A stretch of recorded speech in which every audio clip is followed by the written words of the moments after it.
Welcome to The Way Home with Laura Smith, the show that brings you wonderful guests, helpful advice, and uplifting stories. The Way Home. Live inspired. Here's your host, Laura Smith.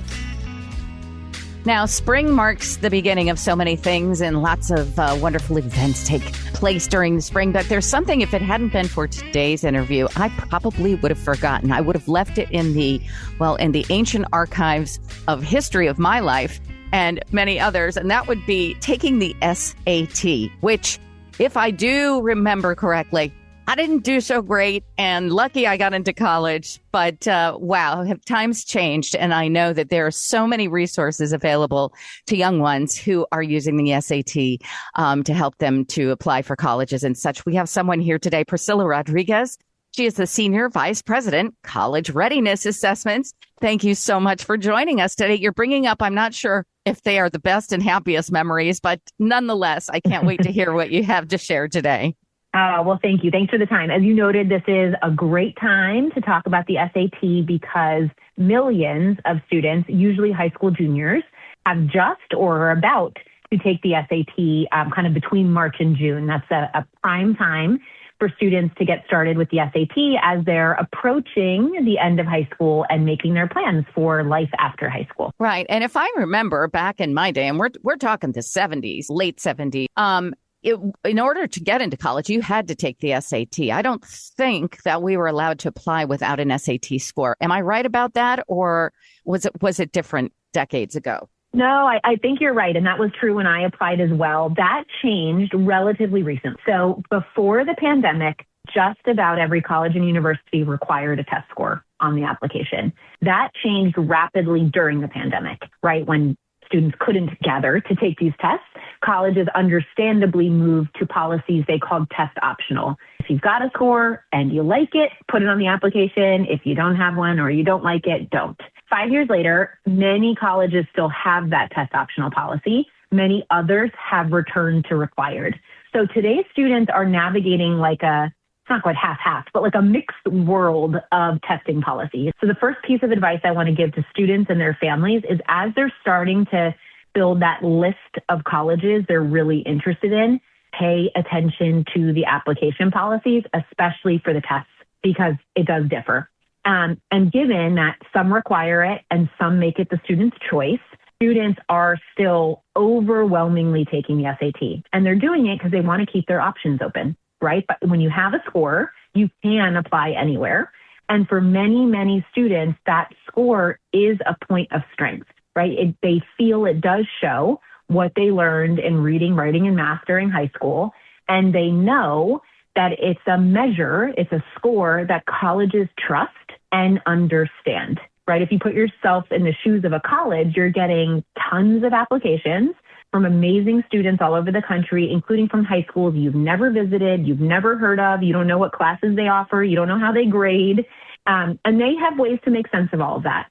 But when they have an SAT score, they have this standardized way to understand what a student has really learned, and that's only getting more important in a world with AI, right? The SAT is free of AI. It is 2 hours where students just show what they can do by themselves. And that's becoming increasingly important to college so that they know that this is a student who can really succeed. Yeah, I would imagine AI has changed everything, and even in that arena. So you're saying that you do take the SAT test still, and when you do, you have no access to AI or computers while that's exactly you're doing right. it. Well, that's good. That makes me feel a little bit better. Yeah, I'll mention you do have access to computers in that the SAT. So another thing that's changed is that the SAT is no longer taken on paper. So those booklets and the little bubble sheets are gone. That's true as of 2 years ago. So this is all quite new. But students were telling us that they live and learn digitally, and they're like, come on, SAT, catch up. Like, I'm not used to bubble sheets and paper test booklets. So we digitized the SAT about 2 years ago. It's been really well received by students. They greatly prefer taking it on a laptop or tablet. But the way they take it is on a testing app that we developed at College Board specifically for the SAT. And that app, when you're taking the real SAT on test day, completely locks down the student's computer. They can't look at anything else. They can't access anything else. No instant messages are going to pop up. You're in lockdown mode, as we call it, for the 2 hours so that, again, the SAT remains this trusted signal of what a student has learned and can do on their own in reading, writing, and math. Okay, that's really good to know. Now, I seem to remember that there were some students that were much more fastidious than I was, and they would take some type of training or tutoring before the SAT so that they could be sure to do it well. So they would take like mock tests and things like that. I did not do that. Probably should have, but I didn't. Now, are there resources like that, but maybe not sitting in the room with somebody who's telling you what to expect? Are there different types of resources now to prepare for the SAT? Yes, that's another big change and I think a great change. So 10 years ago, we made a commitment as a nonprofit organization that all students should have access to free world-class practice, that money should not stand in the way of a student's ability to practice and feel confident on test day. 10 years later, our free practice, and some of it we do with partners that I'll talk about in just a second, has become the number one way students get ready for the SAT, period. And that makes sense when you think about it because we make the SAT, so who knows it better than us? And I want to quickly talk about three kind of key ways that students can practice. The first is on that Blue Book testing app that they're going to use on test day. Students can download it at any point. It's always free. And inside of it are 8 full-length official practice tests. We made them so they look and work exactly like the real thing. Students get a score back instantly. They find out what questions they got right, which ones they got wrong, and why. They get some diagnostics about what skills they most need to improve on. And then they can take that over to our partners at Khan Academy. It's another nonprofit. We've been partnered for 10 years. They are leaders in online teaching and learning for students. Just about every high schooler already knows about Khan Academy. But they then have videos, tutorials, quizzes, and practice questions that line up exactly with our SAT skills. So you can come over and say, these are the 3 skills I most need to improve on, and focus your practice time. You can come back and do another practice test to see that you are in fact improving. The third of the 3 that I want to quickly mention is our newest practice offering with another nonprofit called schoolhouse.world. They run virtual, meaning kind of over Zoom, boot camps for students to prepare for the SAT. So these are students getting together in groups for free, weekly or twice a week for about a month before an SAT, going through a curriculum that we worked on with schoolhouse.world, and they are being tutored by a peer, another high school student, but a student who's already taken the SAT and scored very well. And the feedback we've gotten is amazing. They love learning together. They love the kind of live classes as an addition to the solo practice I talked about. That's really amazing. And so it's peers helping peers and also getting scores right away so you can go back and really check through it all. And you said they do mimic somewhat the test, not in exact same questions, but in similar types of approaches to questions so people can see how it's being asked. Okay. That's exactly right. So it's the same kinds of questions, but I mean, not questions you'll see on test day, but same kind, same skills, same structure of the question, same timing, so that, I mean, it's really meant to simulate, test day and the test you will take. Right. Okay. And so now when students are taking the test now, we used to have somebody at the front of the room. I remember it was like 2 hours. It was in the morning, like 11 o'clock in the morning or something. And, it was so quiet and it was kind of scary. I do remember that. Now, what are the rooms like and what is it like when students now take the test, having done it with all these practice types before? What is the actual day like? Yeah, it's a great question. So while the test is now taken digitally on Blue Book, like I mentioned, it is still taken together in person. So this is not a take it at home in your bedroom kind of test, right? We still want to gather students together in rooms with trained adult proctors who walk through the room, make sure everything is going smoothly and that everything is, above board. And the test is now shorter than it was. So prior to 2 years ago, when it was a paper SAT, it was a little over 3 hours long. It is now just over 2 hours long. We were able to take about an hour out of it as we moved to digital. And students love that. They're feeling less exhausted. They're feeling better able to focus and show their best work.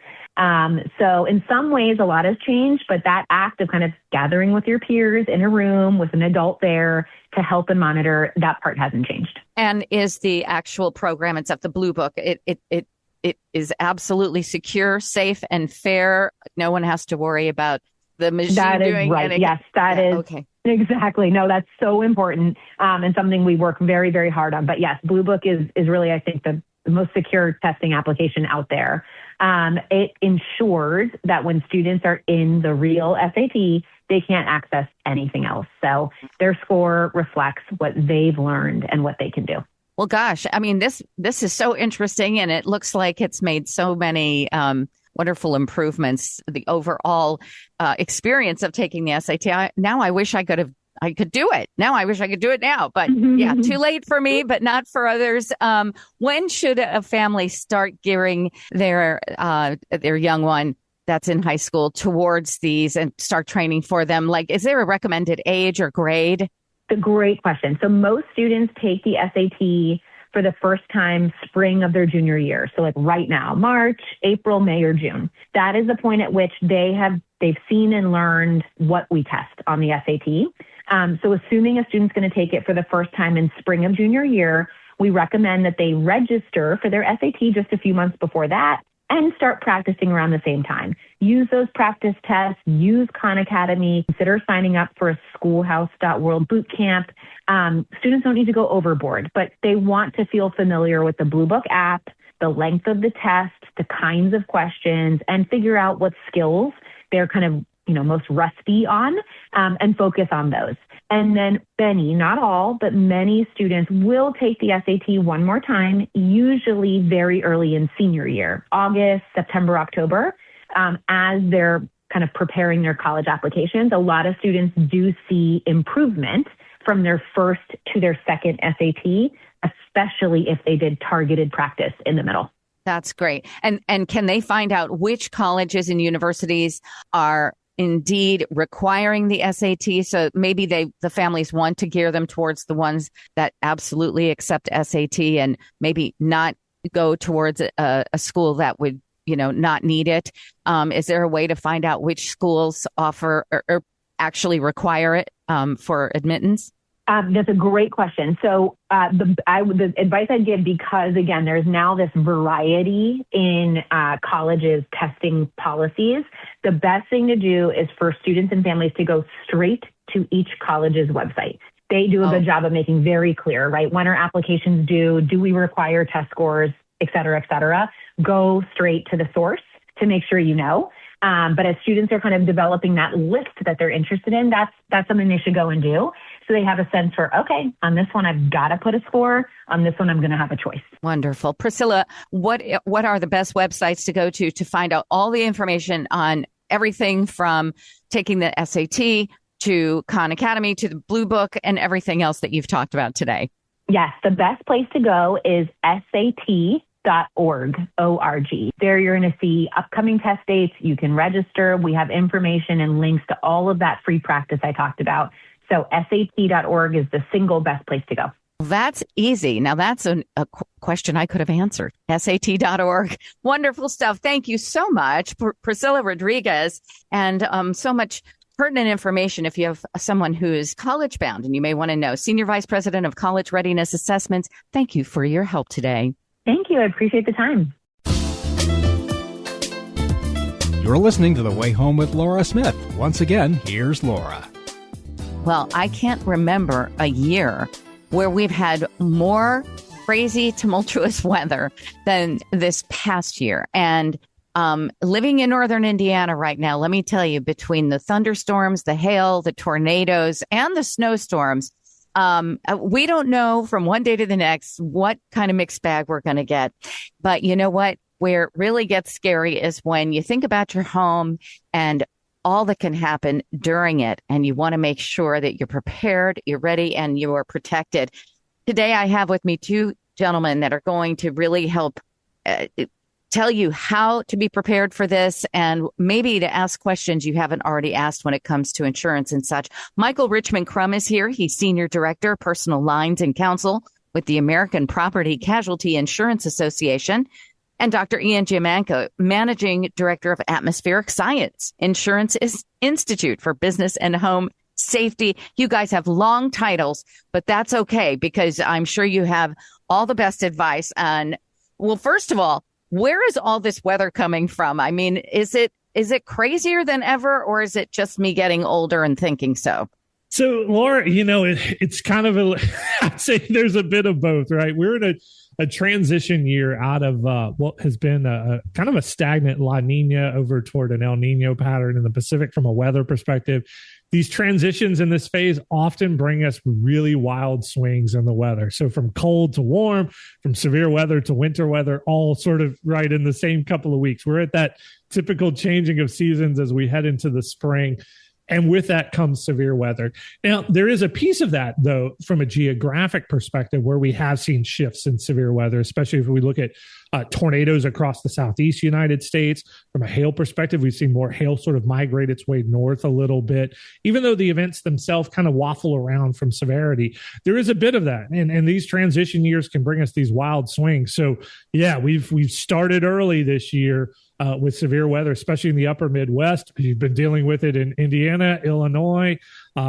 They've had it kind of taking it on the chin here to start. Michigan as well. And we'll transition into that more typical severe weather spring that we get every single year. Yes. And I even traveled out to the East Coast 2 weeks ago, and theirs was just as wacky. I hit more blizzards and heavy rainstorms than I'd ever on my trip out there. And so it makes you think and worry about your house. There's all sorts of ramifications, obviously, with just physical damage and stuff to be expected. Are most of us covered when it comes to just having our regular house insurance, our home insurance? Does that cover everything we need to worry about during severe storms and what could happen as a result? Well, the homeowner's insurance policy is the right foundation for protection against severe weather events, particularly severe convective storms, tornadoes, those hailstorms, hurricanes as well. But we're also seeing construction costs rise over the past several years. So it's important to address whether or not you are or not underinsured if you've already got that policy. So what you want to do is you want to review your homeowner's policy annually and make sure you've got coverage limits that reflect today's building costs.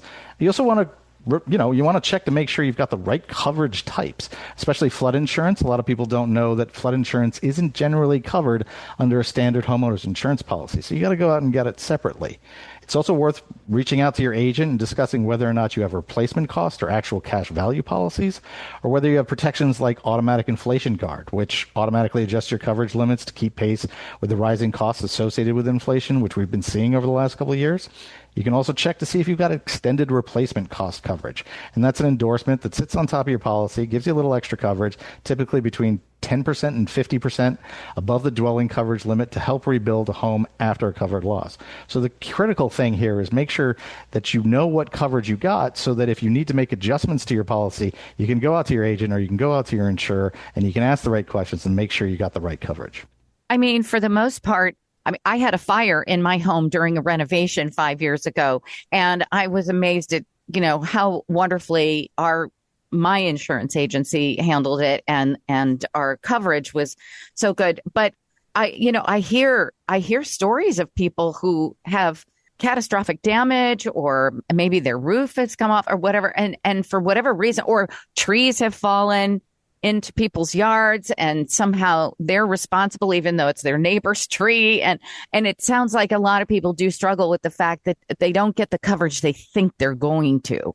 Yeah, and that's why it's really critical to be informed. You really want to make sure that you've got a clear understanding of what your coverage is and what the risks are. And your insurance agent is going to be a great resource for that. You can sit down and you can ask really the simple questions like, hey, I've got this tree in my backyard. I'm worried about my car, during a hailstorm or something like that. What are the things I need to do? What are the things I need to consider? What coverages do I need to make sure that everything's okay? I can tell you, sometimes in dealing with these situations, in flood insurance in particular, because people don't understand that flood insurance is not part of a standard homeowners insurance policy, they think they're covered. And it's important to understand that it's separate, that it's different, and that they've got to go out and they've got to get that additional coverage because, after a loss, it's unfortunately too late. So it really is the key really is to be informed.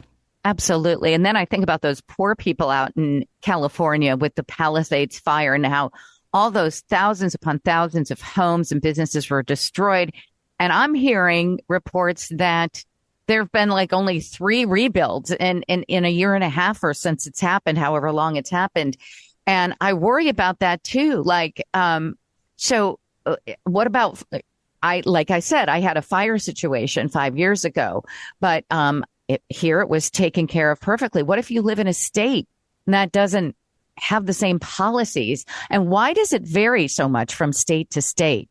Well, I think in the Los Angeles example, you're dealing with a couple of things. You're dealing with certain building codes requirements for the rebuild, but you're also dealing with a major catastrophic fire that's sort of limiting resources to some degree and making it much more difficult. So there are administrative hurdles to the rebuild. There are, supply chain hurdles to the rebuild. So, that sort of stands off as a bit of a spectacular example, to be frank. But, on an average basis, when you're dealing with an individual loss or a couple of losses, usually those resources are available, and insurance companies are well practiced. As we see hurricanes in the the southeast, they're very well practiced in going down to the impacted area, setting up insurance villages, making sure that their clients have checks in hand to make sure that they're taken care of after an event and that they've got the resources and money to rebuild. So it's going to depend on the individual event, but typically the insurers really are there to make sure that their customers have what resources they need to get back on their feet. And what would be some of the just most logical steps that we could take that maybe we're forgetting that we need to do to keep our house and our property and our various assets like our cars and stuff protected? Just some of the easier ones off the top of your head, please. Yeah, Laura, some of the really easy ones. One starts with all those outdoor items, the things that we put outside that are loose items that can easily get thrown around in thunderstorm winds. Is to make sure, one, understand how quickly I can store those away. What do I need to do? Do I have a trampoline in the back that I need to flip over and weight down or stake down? Those kinds of things. Because we've all seen those videos of people's lawn furniture flying across their backyard. Well, those things are going to hit whatever they encounter next, whether that's your house or your neighbors. So secure those. Get them inside is the best course of action. Another really simple one, we like to store a lot of things in our garage. Clean out our garage carports. We can put our car in there. That can avoid some really costly and gnarly hail damage when it comes to vehicles. So 2 low cost, basically 0 cost things you can do. And then another one is walk around your house. When you're looking at those outdoor items, take a look up though. Look at limbs that may be overhanging your roof and get those trimmed back, because limbs can come down in winds that ordinarily wouldn't damage our homes otherwise. So get those trimmed back so that scenario doesn't happen and you have a limb come down and damage your roof. So a few things. One's got some low cost to it, and 2 have no cost, just some sweat equity work to get your garage cleaned out so you can get your car in there, as well as securing all those loose items outside when severe weather's in the forecast. Now, did you come and look in my garage, and that's why you brought this up? I know better. I know what my habits are of storing everything under the sun in my garage. And it's something you have to really think about, right? Is, hey, if I have to leave my car outside, when you start getting hail 1.5 inches and up, you're going to get to dents and broken windshields. And by the time you get to 2.5, 3 inches kind of hail sizes, you're going to total a vehicle very, very quickly. So that's one of those things. Have a look, get those things tucked away so you can get your car in there. And right, it's spring cleaning time too. So put it all together and go see what you can do. Oh, my goodness. Now you've just ruined my weekend because I'm going to have to. I literally, though, was wondering, because my garage is so small because the house was built in 1936. So it's like made for like a Model T or something.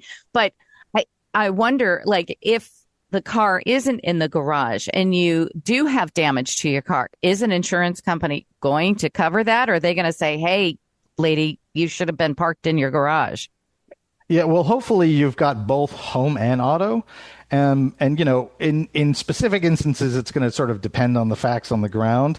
If the car is in the garage, then maybe your homeowner's insurance cover. Generally speaking, it's your auto policy. If you're dealing with a hailstorm and you're parked out on the road, that's going to be your auto policy, right? That's sort of what it's designed to do. It's sort of the same as driving down the street and you hit a hailstorm. There's no particular difference there. So again, it's important to sort of be informed and know, what your individual policies cover, and make sure that you've got the information you need. That is so great. Such a good reminder. Where can we go for more information so people can take this to heart and just cross things off their list that they need to do to be ready? Because right now, storm season happens to be 365. It seems like anyway. So it's not like you can wait we'll wait to the dead of summer when tornado season comes or hurricane seasons come in September. It could happen at any time. Yeah, it really can. And for the insurance-related information, you can go to apci.org/severe weather. Yeah, and for all the APCI. Okay. Yeah. Yep, Laura, and for all the tips and things, everything from those little things we talked about that have no cost to them, just some work, all the way to big things you might want to do to your roof or garage, garage doors, things like that. Check out ibhs.org/thunderstorm ready. I love it. Okay, I'm going to give those again. apci.org/severe weather. Or ibhs.org/thunderstorm ready. You both are a storm of great information. How about that? Thank you so much. Thank you very much. Thank you for listening to The Way Home. Each and every one of you are a part of the Way Home family, and we just wish for nothing but great happiness and safety and good health and prosperity, success, everything that you can possibly have to make your life a good one. And we'll see you next time on The Way Home. I'm Laura Smith.